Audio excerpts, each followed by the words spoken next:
Chapter 3 Genetics, some basic fundamentals, diagram, dihybrid cross along with phenotypic and genotypic ratio.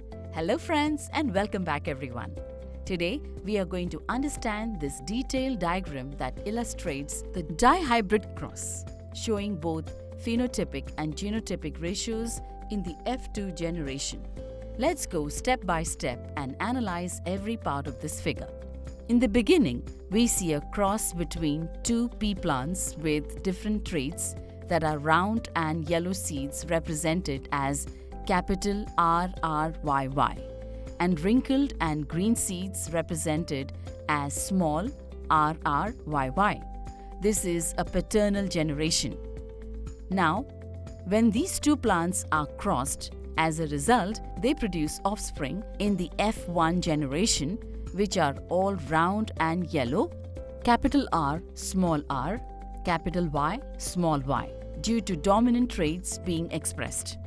Now notice how the diagram visually represents this using an arrow leading to the F1 seeds.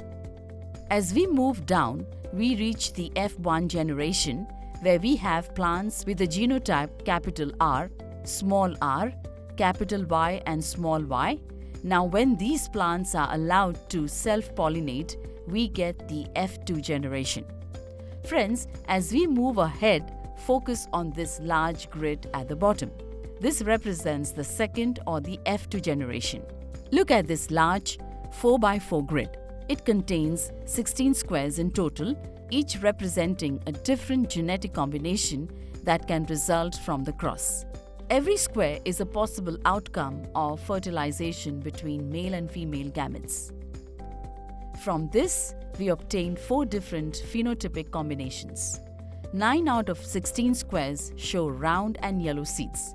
This is the most common combination. Next, 3 out of 16 squares show round and green seeds. Then again, 3 out of 16 squares show wrinkled and yellow seeds. At last, only 1 out of 16 squares shows wrinkled and green seeds. This is the least common combination.